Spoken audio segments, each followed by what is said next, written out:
Afternoon, good morning, good evening, wherever you are joining us from today. And welcome to this webinar on making innovation routine, creating more inventive civil services. My name is Siobhan Bonita. I'm a former UK civil servant, and I'm chairing this webinar for the publishing house Global Government Forum, which serves civil servants all around the world. And I'd also like to thank our knowledge partner today, Workday. Now, in terms of today's topic, to meet the public's needs, civil services need to evolve and they need to innovate, adapting to emerging threats, changing expectations, and finding new ways to tackle new and old stubborn problems. During the pandemic, all of us saw lots of examples of new ways of working, building on developments that were already underway, but the pandemic really forced a change in pace. But as we emerge from this period, there is a risk that traditional civil service processes designed to minimise risk and protect value for money will again stifle experimentation and hamper the flow of ideas. So in this webinar, we will consider how civil servants can create and reward more responsive and innovative organisations, covering everything from recruitment and promotion practices, breaking down silos, and the application of new technologies. In a moment, I'm going to introduce our fantastic panel. We've got some great speakers here today, and each panel member will give us some of their opening remarks. But really, this is about you and your opportunity to put your questions to those panel members. So you should see at the bottom of your screens a Q&A function. Please, at any point during this webinar, message in your questions using that Q&A function. And once our panel members have spoken, we will take as many of those questions and put them to our panelists as we possibly can. So now, without further ado, I'm going to introduce our panel. And first we will come to Dr. Vic Pant, who is Chief Scientist and Chief Science Advisor at Natural Resources in Canada. Vic leads on strategy and capacity building within Natural Resources Canada's scientific community, with a particular focus on the application of innovative digital technologies, including artificial intelligence.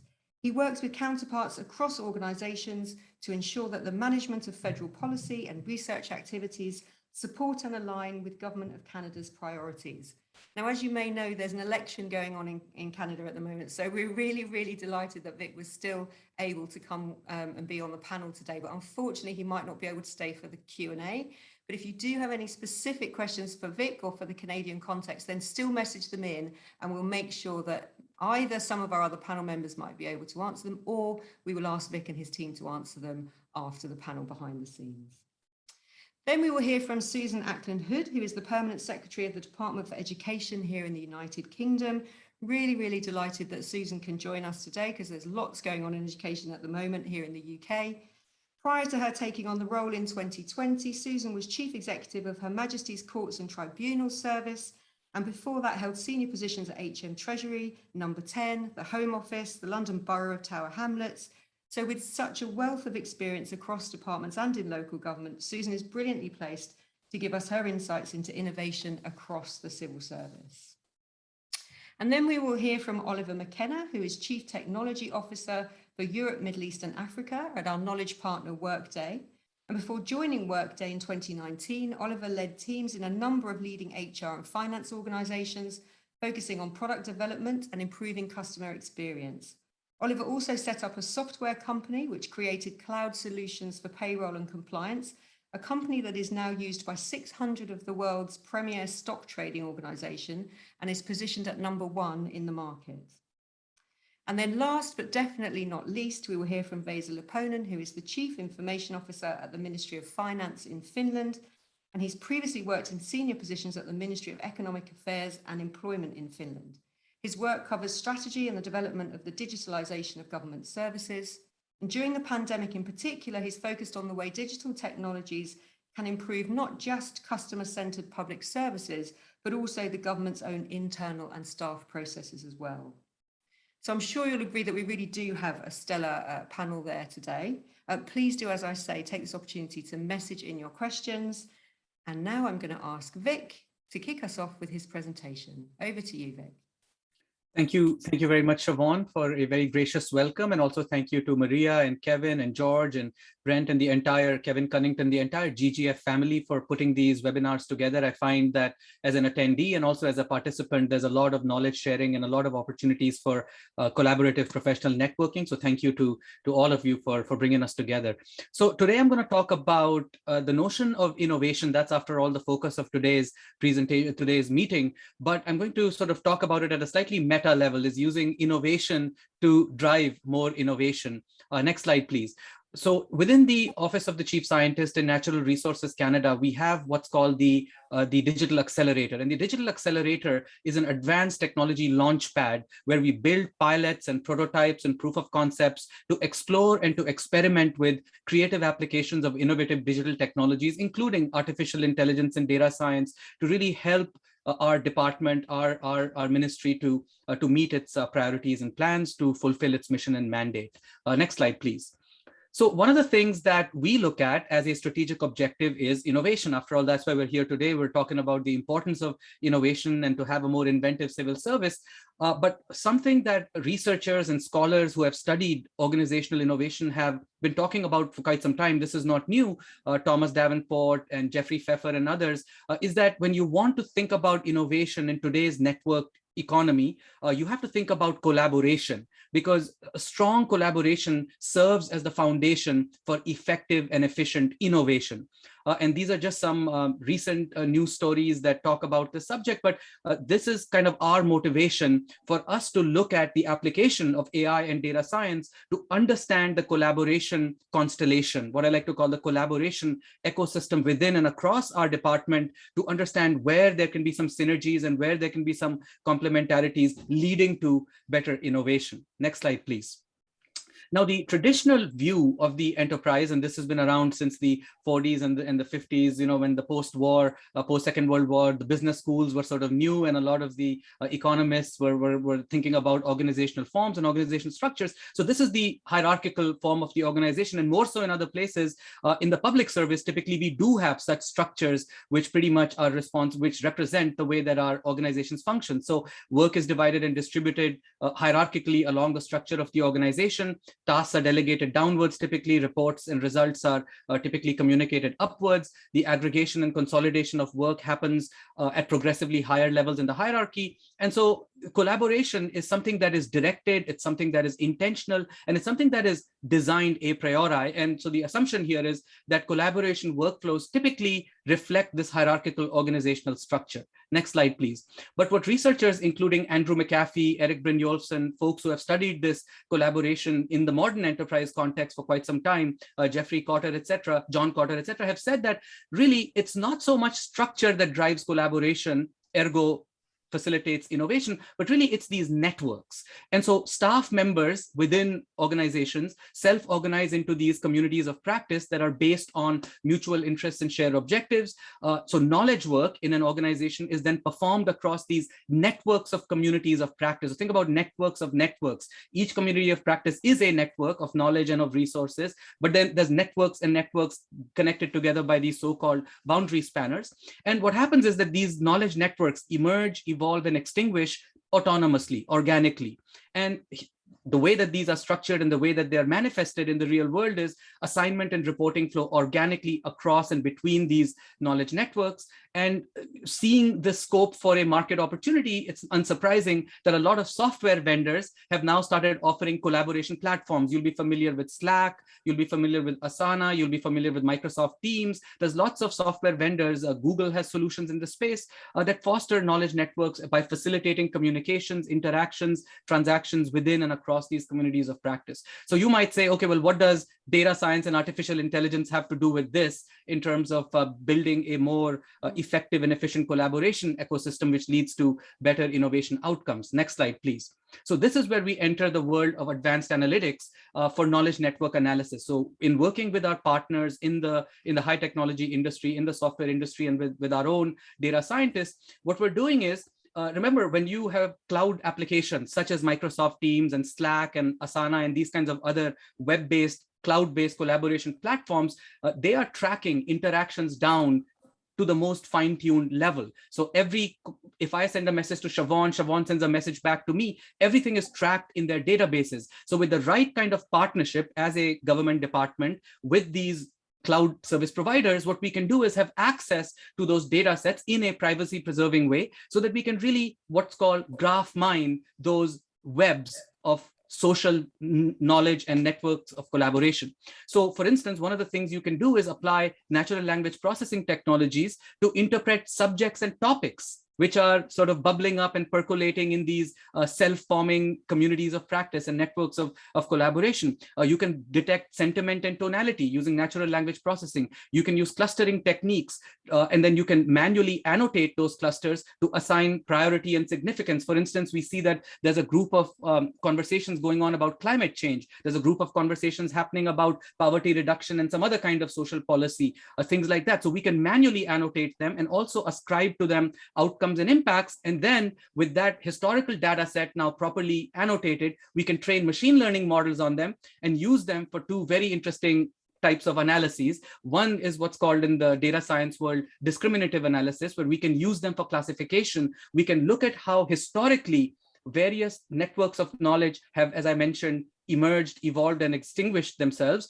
We can then see new networks as they're forming and try to predict what the likelihood of those are going to be in terms of success or in terms of going in the right direction. The other thing we can do is we can use these models in generative mode, think about almost more like a recommender engine, and start proposing these new communities where perhaps they need a little bit of that fostering or nurturing to get started. So the issue here was, it's not as though people weren't necessarily, colleagues weren't collaborating on these kinds of tools, but now with innovative models of partnering with these software organizations and the willingness on the government's part and the willingness on the parts of these software cloud providers, we can now have a win-win situation where they provide the capabilities to our colleagues so they can benefit from these software. We can access those data sets and analyze them to achieve these and many, many other types of objectives. And to say that this helps us to understand and drive better collaboration outcomes that then helps us to create a more inventive and innovative civil service. And I just want to, as I said on the beginning of this slide, this can all be done in a privacy preserving way. So there's no concerns around surveillance and sort of monitoring and snooping, because really what's important here are the interactions, not necessarily the people who are interacting. So at the lowest level, as long as you can collect these data about interactions, mine them for patterns, spot trends, and then apply that for the future, you can drive the collaboration ecosystem in your enterprise in a much more insightful and foresightful manner. Last slide, please. So as I said, just to conclude, we are very partner-centric. We like to innovate with partners. So if any of this is interesting to you, please reach out to us. More than happy to talk about this in more detail and connect you with some of our partners who are enabling us to envision the modern workplace of the future. Thank you, Siobhan, and back to you. Brilliant. Thank you so much. It's always fascinating to hear from you on these kind of issues. And I just really love the way that you set that out there about the importance of collaboration. Collaboration is a real driver of innovation, but then looking at how those traditional structures haven't necessarily been the best way of fostering that kind of collaboration, and showing how networks are a different way of thinking about fostering collaboration, and then moving on to how the new technology and analytics and that use of data and mining data can actually help both to look at what those networks were, but also to identify and propose some of the new networks going forward in a really fascinating way. So thank you so much. And I think you raised really interesting questions there that we can maybe pick up on in the Q&A about if networking is so important and these communities, what does that mean for a future maybe where we're doing hybrid working? That's maybe something that some of us could talk about going forward as well. So it's not just the technology, it's also that kind of human contact as well. Thank you so much, Vic. I'm now going to hand over to Susan for her presentation. Thanks very much indeed, Siobhan. It's really lovely to be here. I wanted to just talk a little bit, drawing on your introduction, about some of the things we learned during the pandemic and some of the conditions that were put in place then that helped people do things faster and more innovatively than I think many of us believed possible before the pandemic happened. And as I was kind of setting this out, it handily crystallized itself into 5 Ps with a possible 6th P. So I'm going to give you my 5 Ps of pandemic innovation, and then talk a bit about how easy they may be to sustain in the world beyond the pandemic. And I apologize, I don't have any slides. I think it's always good to mix up some slides and some not slides for variety. So the first P is purpose. There's something colossally powerful about a single, compelling, clear reason to do things differently. And I think this is the same reason that we see innovation related to things like space travel and perhaps a bit less edifyingly war. So there was an enormously powerful purpose. We've got to sort this out. We've got to make sure people are still getting fed and looked after and so on, that drove a huge amount of the pandemic related innovation. And second, and linked, priorities. Linked to purpose, not quite the same. We told people really, really clearly that this was the thing that mattered at the moment and that other things could take a backseat, and it was okay for other things to slide while we focused on this thing. And that can be extremely difficult to do in the public service. We often manage a very large number of things where it is genuinely really hard, not because we are not hard-nosed, but because they matter to people's lives. It's really difficult to let things go. But we had a circumstance in which we're able to tell our people, this is the thing that matters more than any other thing. The third thing is the people themselves. We put our best people on it across departments and across the world. You saw people quickly moving some of their very best staff to respond to some of the most critical issues. And that feels like a thing we should be able to do every day, but I suggest that it's harder than people think and that we don't always do it as rapidly and fleetly as we might. The fourth thing is we gave people permission. We told them that they could do whatever they needed to do in order to get things done. We removed a whole load of constraints, but we also effectively said to them, look, the world will understand if this isn't perfect. The most important thing is that it happens. And it was actually very interesting interacting with accountability bodies through this period. So I've literally this morning come from the Education Select Committee, but early in the pandemic, I spent quite a lot of time in session with the Justice Select Committee because I was in the court service at the beginning of the pandemic. And we had both closed and open sessions in which the mode in which they interacted with us shifted quite considerably towards saying, look, we get that you are going to have to do some things that are, rapid and not perfect, but we back you in doing them. And that was a really interesting shift that we saw. We also gave people permission to work together much more seamlessly. And that sounds odd because obviously we want people to work together all the time, but we gave them permission to ignore some of the things that might be a benefit to one organisation and a detriment to another. And that goes with the single sense of common purpose, I think. And then my fifth P is a P we took away quite a lot of, and that is process. And this goes again to something Siobhan said at the beginning. We told people that they could do things more quickly, that they could skip bits of process. Now, there are pros and cons to that, and there are balances to strike. And again, we've seen that post-pandemic. But it's interesting that we did make it easier for people to do things faster than in normal times through the sharp reduction in the amount of required process. You could add a sixth P, which would be platforms. For me, that's less about digital and tech platforms, although they're also important, and more about burning platforms. And this is about the changes in incentives we saw across the whole of the system. And this was particularly clear when I was working in the court service, where we'd had a long-standing programme to digitise and modernise the operation of the courts. And I'd been, I don't think it would be wrong to say, engaged in a relatively kind of vigorous debate with quite a lot of people in the legal world about whether or not it was a reasonable thing to conduct certain types of court hearing by video. And the burning platform and the shift in incentive was incredibly marked. And literally from 1 week to another, I went from people telling me that it would be a travesty of justice to conduct a hearing by video to banging on my door and saying, where's my video hearing? I don't want to come to court in a pandemic. And those shifts of attitudes and mindsets made it possible to try things at scale and at pace in a way that it's very difficult to in normal times. And I think that focus on tech adoption and innovation adoption, as well as generation, is important as well. So again, you look at productivity drivers in the economy, and this is also true of efficiency drivers in the public service. Only some of it is about coming up with shiny new things. Some of it is about getting people to properly and effectively adopt the fairly shiny things that already exist in small places to some degree. So the really interesting question is, how far can we replicate these conditions and these drivers in non-pandemic times? Some of them I think are easier to replicate than others. And just going through my P's again with this lens, I think we can continue to harness the power of purpose and set really clear priorities. In the absence of a forcing mechanism as unarguable as a pandemic, it's harder. But, and indeed we're seeing that as we move towards managing the pandemic as endemic, the kind of number of priority things to do is already noticeably growing. But I think we can do better at sequencing, at saying, this is the thing right now where we are looking for revolution rather than evolution. And we're trying to do that in this department, for example, using things like the spending review process, as well as conversations with the ministers, to set and reset our priorities, to sequence, to say, for example, at the moment, this alongside pandemic response, it's skills reform in this department where we really want to see a big shift in the way we're working. I think we can continue to harness the notion of common purpose across departments and challenge people where we see them paying attention to interests of one part of what they do as opposed to the whole. I think we can continue to think really hard about how we move our people to priorities.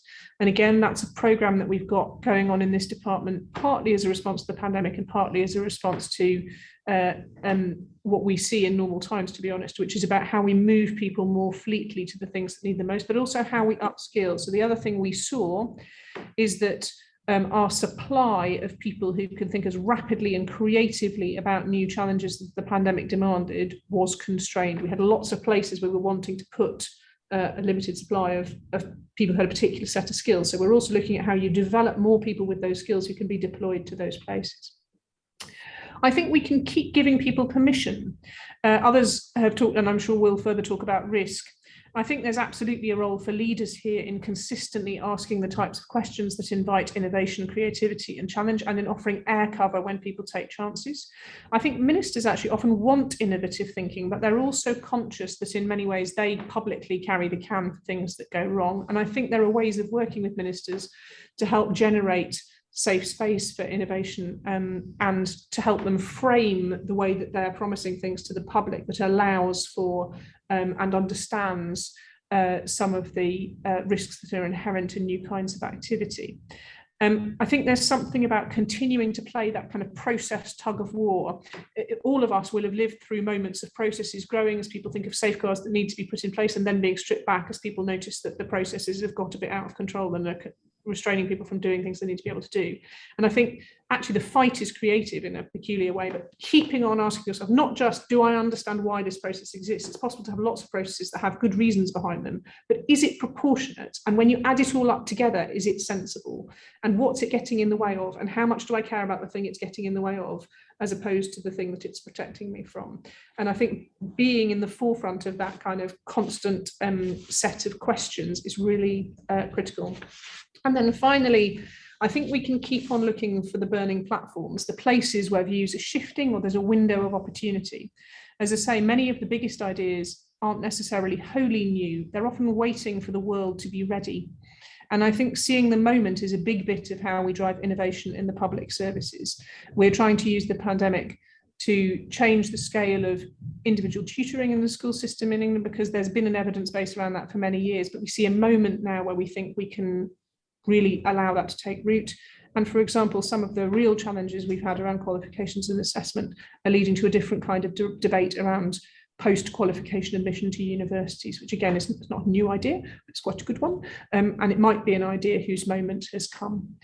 So those are my P's and my reflections on how we can try and retain them as we come out of a pandemic world and into, I hope very much, a post-pandemic one. Thank you very much indeed. Thank you so much, Susan. I love, when I was in the civil service, we had the 4 Ps. Now you've got the 5 Ps, which is fantastic. And I really liked the way that you talk purpose, priorities, people, permission, process. Fantastic, really good. And what you said about burning platforms rather than the kind of technology platforms, and how important that was in shifting people's attitudes and mindsets. And looking forward, interesting what you said. I think there are people, for example, looking at climate change, for example, that would say we've already got this burning platform, and the way you put it, what's the world waiting for to be ready, and can we harness some of that? And really like the way then that you said, even if we can't take all of that learning from the pandemic, how we can take lots of it and look at the way we think about kind of balancing process against protections, giving people permission to take risks and all of those things. Lots of food for thought there, I think, in the questions that we can follow up with after. Thank you so much, Susan, for that. I'm now going to ask Oliver to give us his presentation. Thanks, Siobhan, and thanks to you and your team for putting this together. It's a very, very important topic for all of us in government and in life to continually innovate and to encourage yourselves. Susan, I was busily taking notes at your 5 Ps there, and I'm going to link into some of those as I cover my thoughts here as well. But really fantastic to be here and to talk about this here. I do want to pause at this point and congratulate governments, civil servants, agencies throughout the world who, despite our implications perhaps in our heading here, have been innovating and continue to innovate. Susan, you mentioned about the response to the pandemic. It has been fantastic. The whole distribution of the COVID vaccines and the certification that go on beyond that, that is a ginormous logistical nightmare. And by and large, that has gone very, very well. So, there's plenty of really good examples across governments and across agencies of where innovation has been bedded in. And I suppose the next level is, okay, how do we do this all the time? And how do we give people that safe space that you mentioned, Susan, to move forward and continue to do it? Susan, you also stole a line. Next slide there, please. You stole a line from me, Susan, because I'm a tech nerd, of course, and I'm a big fan of Elon Musk and all of the innovation that really flows from his organizations. And I love this line that's listed here. Science fiction inspires us to make science fact all of the time. So before you design something, you have to imagine it. And you mentioned, Susan, about permission and red tape and constraints. You also mentioned purpose. Those are things that create an environment where we as individuals feel safe and we feel we can go and evolve. That's a picture of the SN15 taken off into the blue sky, but no, that's SN15, it wasn't SN1. And it took a number of times to get there and to move forward. And I suppose as if we can look upon that, it's a big part of everything that we do within Workday to try and create an environment around innovation. Next slide, please. And I put together a few, these are Ollie McKenna's notes, so pardon my poor graphics, about how the organization thinks of innovation. And I think some of these reflect on your 5 or 6 Ps there, Susan. On the left-hand side, you need that BHAG, that big, hairy, audacious goal, the vision. We're going to space. Workday 15 years ago said, we're going to create a world-leading cloud-only HR and finance management platform, and people thought they were mad. And now, we are, Gartner would say we are a leader in all of that space. So that's a really big, audacious goal that was set out. And the leaders have created and continue to create an environment of trust.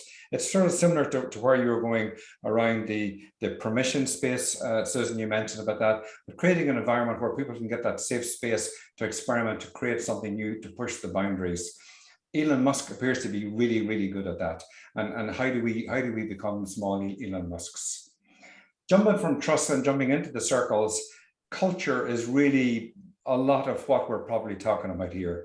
Create that environment where people feel they can move forward, they can be engaged. And you mentioned people a good bit there, Susan, and it's really all about people. And Vic in his earlier notes was talking about those networks of ideas.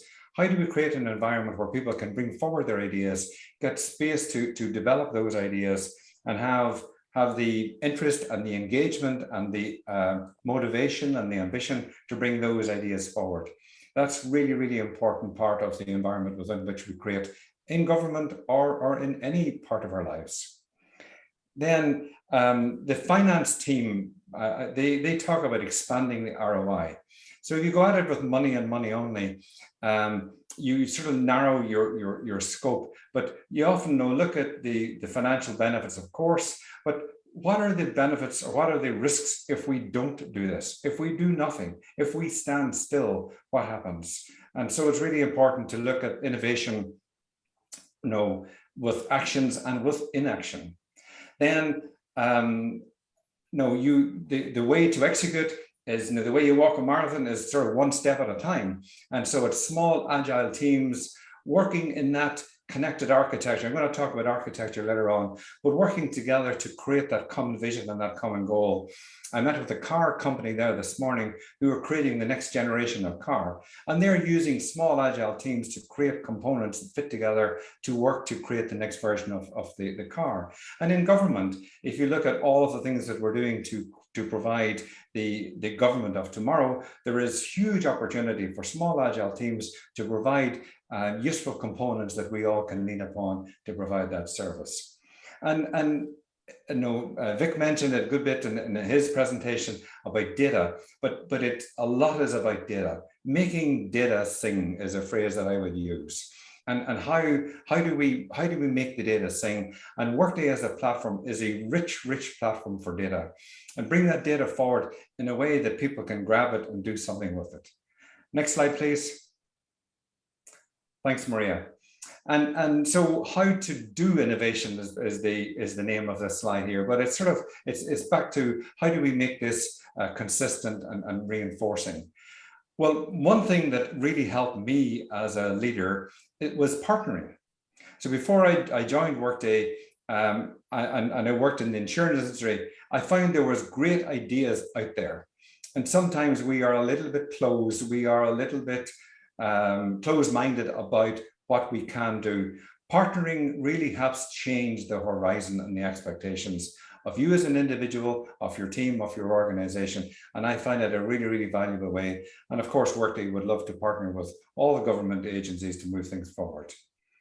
Then I'm a nerd. I am a self-confessed nerd, and I would say, but we do need to think about design and architecture. Susan, one of the things that you mentioned there around process, one of the taglines that we would use within Workday is a vehicle for agility.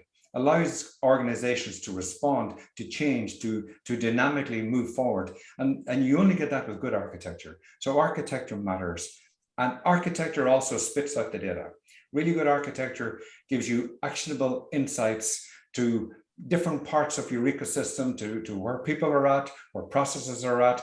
What are the things that are flowing well? What are the things that are stuck? And good data gives you actionable insights that you can then grab and move forward. So those are my thoughts, and I'm sure we'll get a chance to talk about different examples of where government agencies are doing really great work.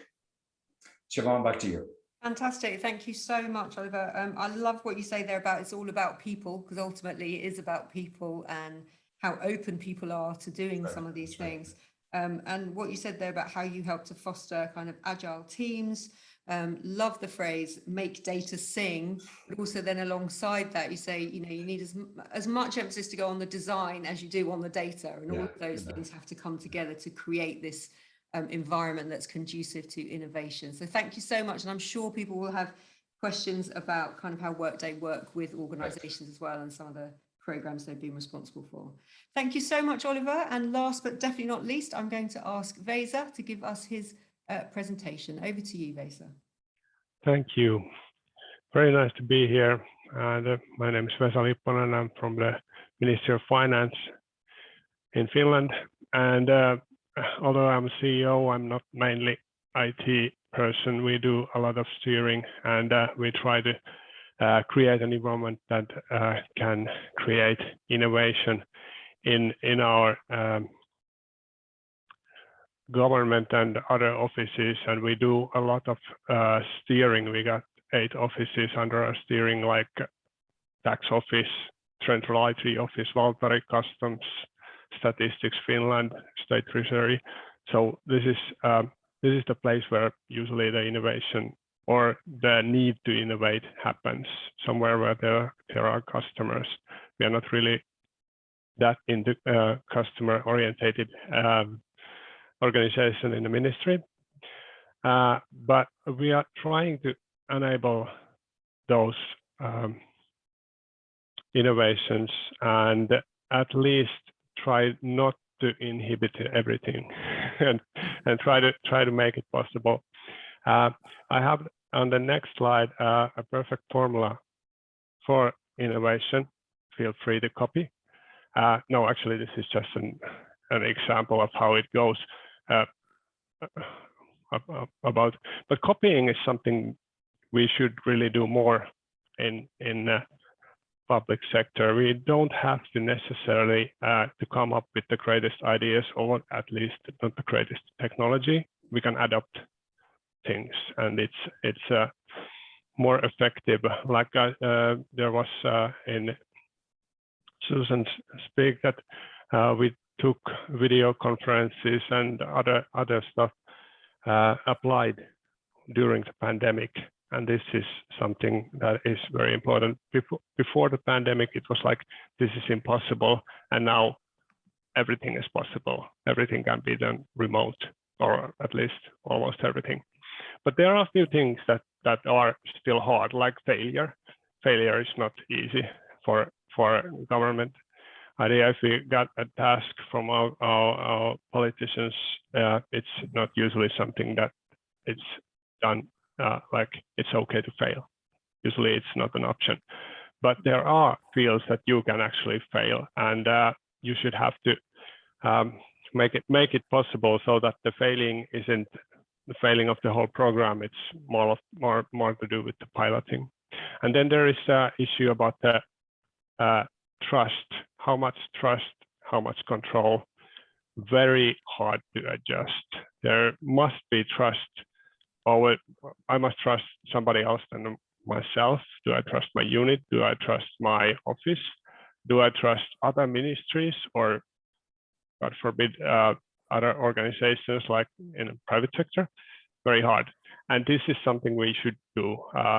Tell about our ideas, and then hear other ideas as well from the other sectors and other doers as much as we can. And then there is the exclusive, inclusive thing, which has been, I think it has been a huge leap during the pandemic, that we can actually organize these kind of seminars and the platforms that we can discuss. And it doesn't matter if you're from the same country or not, or if you're from the same area. It's easier to make it. You can have the 1 hour meeting and then just discuss about something and then go on your way. Then three on the bottoms are more like skill things. Do we need expert skills or general skills? I think both are needed, but at least not just experts, because then there is a problem of language. Nobody understands except the other experts. Formal, casual. This is kind of my favorite. In order to make innovations, in order to have an atmosphere that you can sort of propose things, you need to be casual. But in a remote world, you have to do a lot of planning to be casual. Very, very weird. And then, yeah, the remote present. I don't know how are you doing, but I think we are in a way of becoming sort of more normal. And then everybody is like, it's 50-60, like the famous ski jumper Matti Nykänen said, that it's probably 2 days in the office, 3 days at home, or something in between that. And this is the hybrid working, and that's going to be a hard thing to do without the holograms, that we don't forget other people's. And then I have a few slides, but very quickly. If I have the next slide, please. We have this Finnish strategy for public governance renewal. Isn't very hot sort of topic, but we are the #1 government in the world. We are most trusted and perhaps most effective. I don't know how, but anyways, and that there is a goal to keep it that way. And we have made a strategy for that, and it was done last year, so it has been done remotely, and it has been a very large collaborative thing. Next slide, please. The only thing I'm going to say about this is there is 6 goals, 7 policies, and then next one, please. And I think this is something that is important. It is important to set a goal, and we have the ability to imagine that things are different. And it's very, very important to say that out loud. And the second slide, please. trust is built actively. We do build trust. We do try to trust everyone and try to nurture that culture, and then make the open government that works together. To work together not only as a government but also the private sector and to the third sector. So this is my presentation. Thank you. Thank you so much, Reza. I really appreciated your modesty at the beginning when you said, at the very least, we can try not to inhibit everything. So I think that's a very good starting point. But I think it just showed some of those themes that have recurred throughout our panel. So you're talking about the importance of trust and creating an environment where people feel they can test something, and if it fails, that's okay. But you also added to that, which I think is really important, you have to be able to do that in a way that a whole program doesn't then fail, that actually it's been piloted in such a way that it doesn't bring down an entire program. So I think that practically is just so important. And then echoing what Oliver said as well there right at the end about the ability to imagine changes and to be able to voice that imagination and what a different world might look like is really important as one of the kind of fundamental blocks for innovation as well.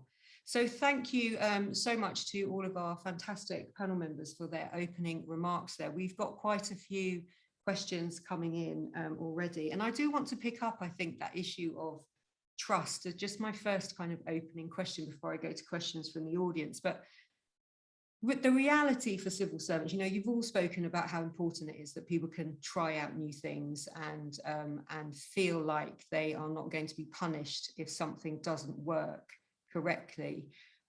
Having been a civil servant myself, I'm not always sure that it feels that way. I think maybe you get rewarded for towing the line and doing things the way that they've always been done. Whether that's still the case, I'm not sure. I haven't been in the civil service myself for a while. But just your thoughts really on, if we are going to create a more inventive, innovative, creative civil service, do we have to also look then at some of our HR practices and the type of people we recruit, the way we promote people, even if they've tried something and it hasn't quite gone to plan? Do you think looking at that side of things, HR practices, is key to all of this? Susan, I'm going to come to you first. I think Vic has had to leave us, unfortunately, but Susan, I'm going to come to you for your thoughts on this one first. Thanks very much, Vaughan. I mean, I think, I talked a bit about people and skills. I think I'm not sure whether we need to recruit a different kind of person. I think we might need to skill them differently and make sure that we are, I mean, as I said, asking the kinds of questions that inspire people to think creatively. I don't know. I think it might still be quite easy to get to the middle of the civil service by towing the line and doing things the way they've always been done. I think it's quite difficult to get to the top that way.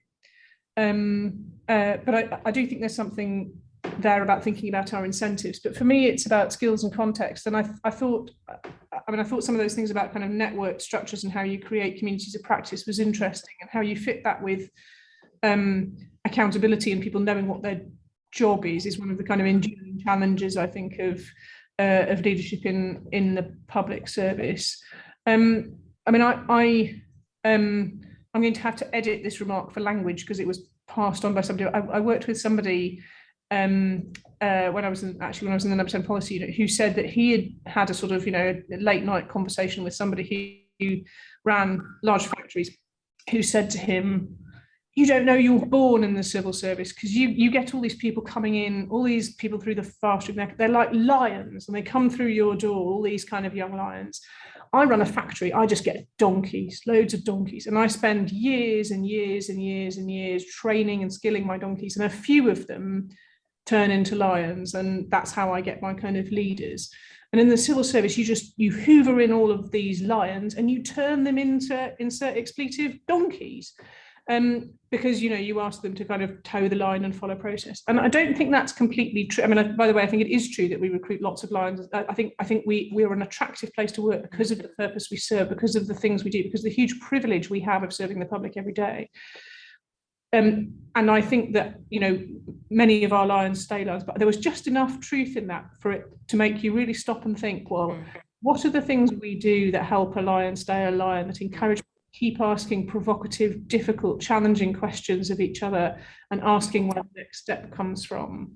And I think that's one of our kind of key jobs actually as civil service leaders, be people who inspire people to be ready to think differently and to know that that is something that we'll reward and recognise. Brilliant. Thanks, Susan. Oliver, you've worked with lots of different parts of different civil services. Do you, Yeah. is that your own experience? Do you think lions stay lions in a lot of the places, or do you think somehow they, I don't want to say donkeys, that sounds, but, you know, are they changed and kind of, you know, is some of that enthusiasm kind of worn out of them? I think there's a few thoughts in my mind about this topic. It is definitely about the people. It is always about the people. And Workday is privileged and delighted to work with many different agencies across the UK and internationally in supporting government and government agencies.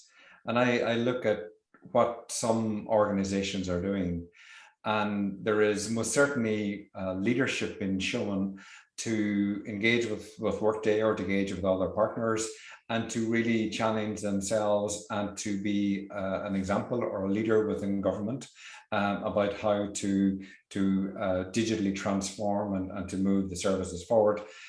Crown Commercial Services are at the forefront of that digital transformation within the UK government, and Workday is a very strong partner with Crown Commercial Services.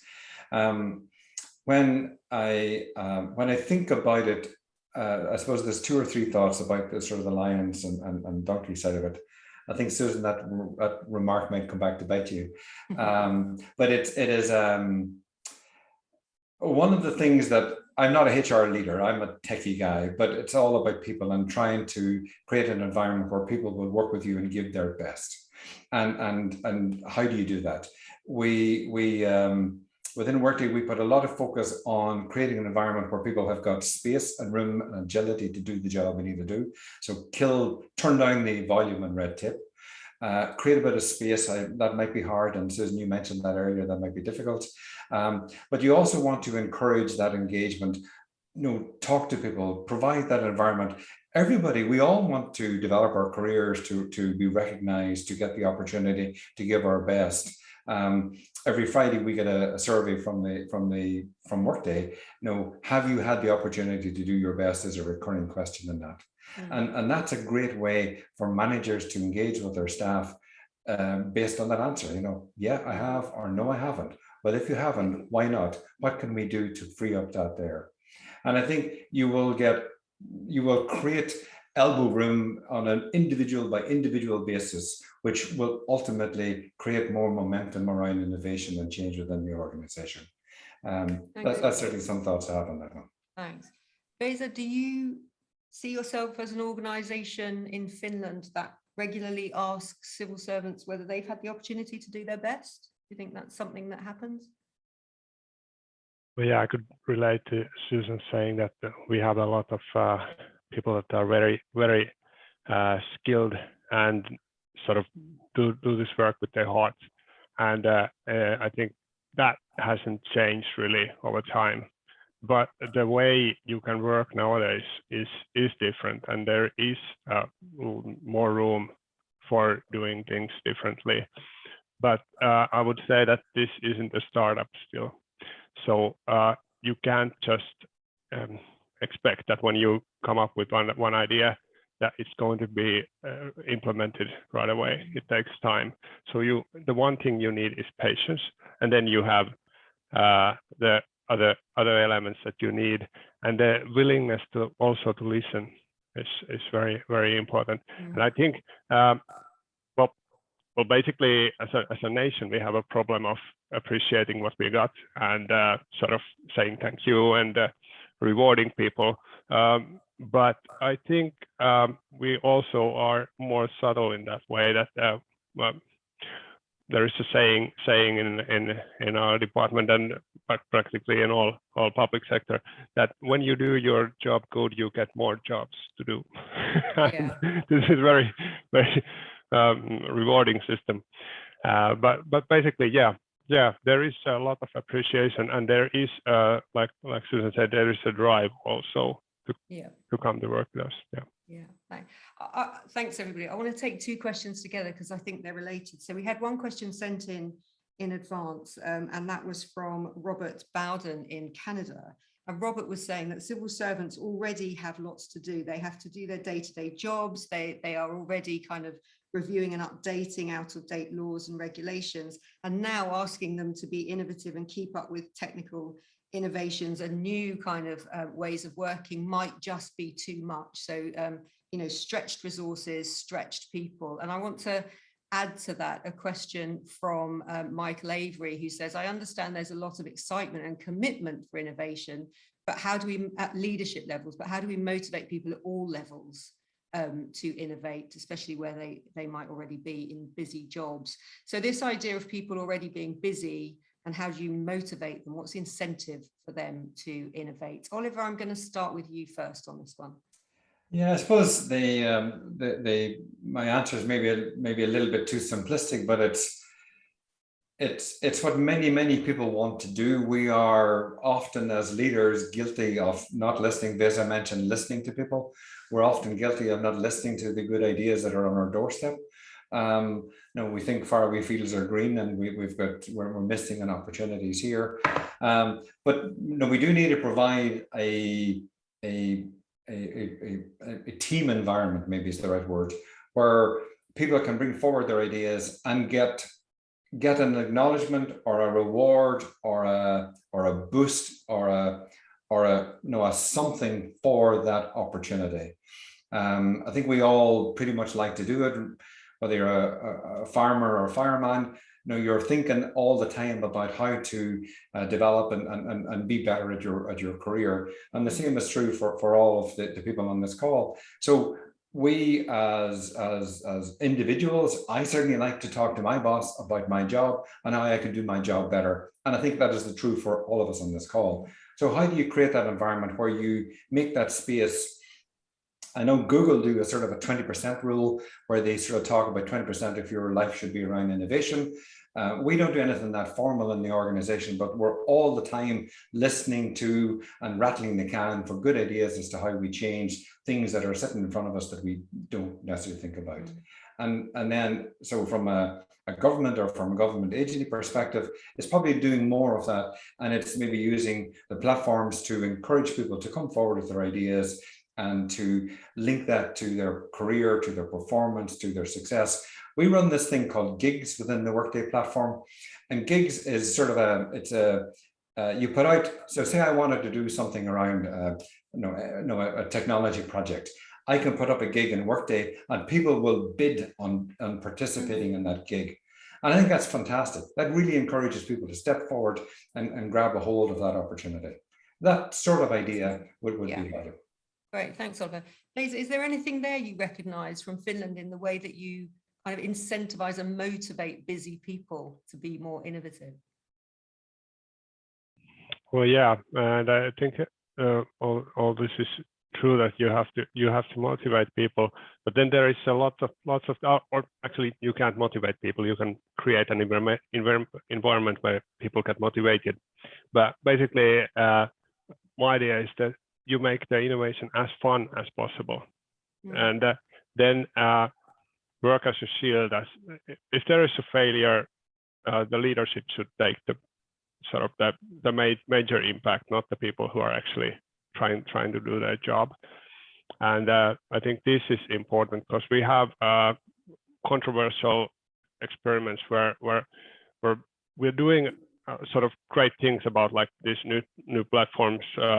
Slack was mentioned, Miro, and then we sort of shift our work there, and then there comes problems with like the data security and stuff like that. And this is not something you should really be punished for. And I think, and also I like to think everything like the lunch hour is innovative for me. You can eat practically anything, and it can be fun.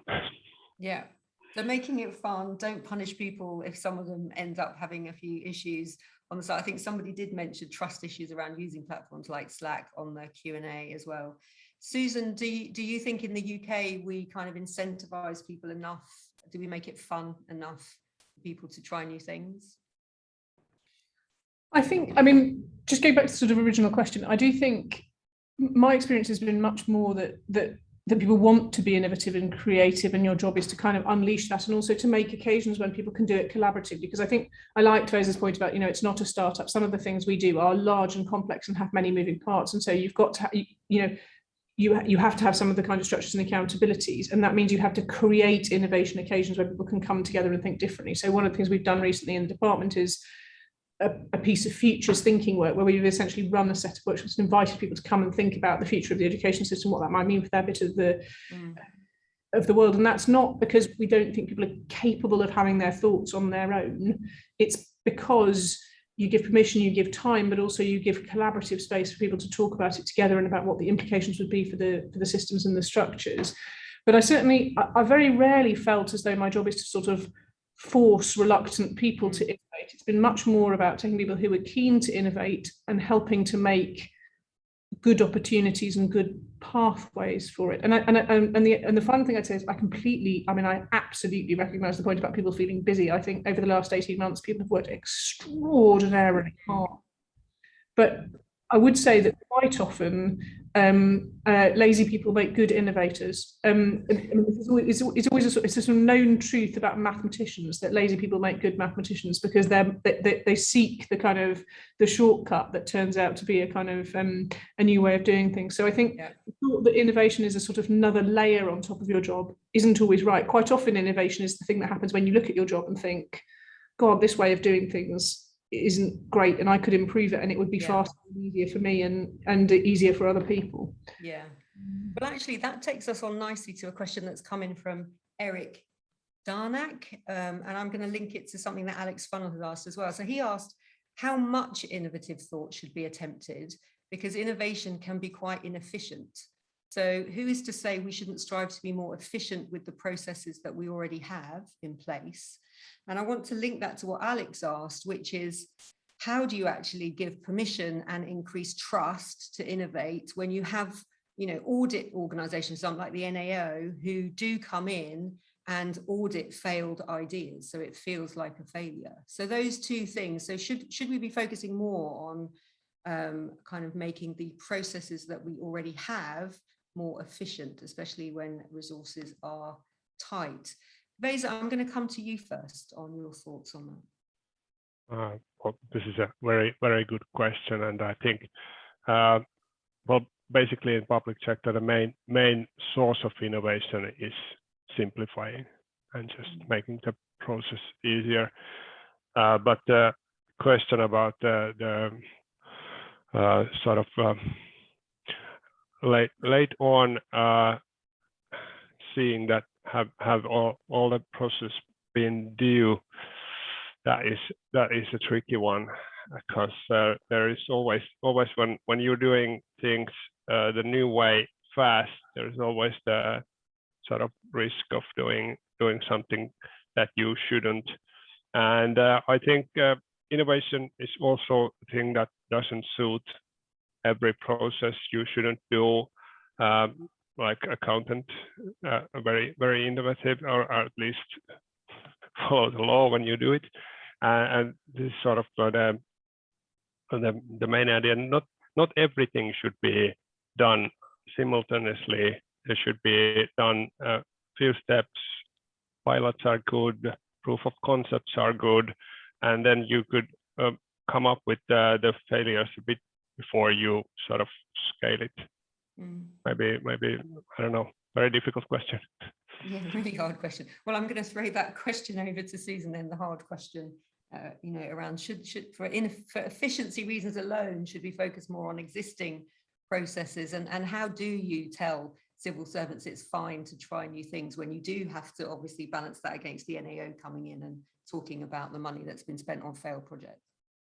So I think innovation can happen at lots of different levels and lots of different scales. So quite often the way we improve our existing processes is through small but innovative change to them. And I think there's something quite important about not badging innovation as only kind of being legitimate when it's a kind of huge systemic change to everything.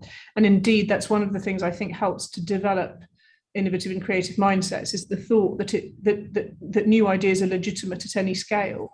I think it goes back to what I said before. It depends quite a lot whether you're inviting people to make small tweaks to a process in which they've got most of the levers and the ownership in their hands, or whether they're affecting something much bigger where you need different types of mechanism, and indeed where that might come back to the point that I made in the opening statement about prioritisation and that kind of work with ministers and others to say where are the particular places in the system where we really actively want to see and drive a significant change, because allowing people to do that kind of rapid cycle improvement relatively freely is important, as well as identifying the places where you want a much more sort of systemic piece of innovation, and then giving people the routes to be involved in that as well. On the NAO point, I mean, I think I've actually had really good conversations with the head of the NAO about this. I think it's really important that we're held accountable for the things we do. And I think some of the points that others have made about making space for parts of something to fail without the whole thing falling over is really important. I think again, when I was involved in court reform, we looked at the New Zealand court reform system, and they had this brilliant expression. They talked about a change flotilla. So their notion was that their court reform program wasn't one monolith. It was a set of little boats setting off from one shore to another. And they accepted that not all of the boats would arrive, or not all of them would arrive at the same time, but that collectively they'd make a change, and which I thought was fantastic. You have to really think through your dependencies if you're going to do something. But I think so. I think we have to be responsible in our innovation. I mean, by the way, I think that's true in the private sector too. But I also think there's something for auditors and regulators to think about around how far they hold people to account for opportunities not taken, as well as for innovations made that haven't been wholly successful. And that's a conversation I've had actively with the NAO. I think it probably still is true that when you make a big change, you attract attention and scrutiny in a way that you don't if you ignore an opportunity to do something where you are. And actually, I actually think we should. I wouldn't reduce the level of accountability on change, because I think accountability is important. I think what I do is encourage a bit more accountability around sitting on your hands when you do something different. That's such an interest. I've never heard it put that way before. It's such an interesting way of looking at it. What's the cost of inaction, of not doing something? We're not always good at calculating opportunity cost. Yeah, absolutely. Oliver, did you have anything to add there on? Yeah, I would certainly reinforce that last point. The opportunity cost is, we often ignore that, and that's ultimately what bites us many times. But if you look at our world, and we have I think 55 million employees using the Workday platform, but there is a continual charge to innovate and to improve, but that's done in a controlled way. So it goes back to the point that Visa made earlier on, where you want to provide an environment where the innovations can be tested. So it might be alpha beta, it might be infrastructure to allow you to test those, and certainly an environment where, as Susan mentioned, some of the flotilla will not get to the far side, and that's okay. And it's to try and keep the innovation going. I'd be very much of the view, let's keep the innovation going. That's the future. That's the innovation engine of tomorrow. Keep that thing going, and put some controls around it to try and make sure we don't have major boo-boos and major mess-ups.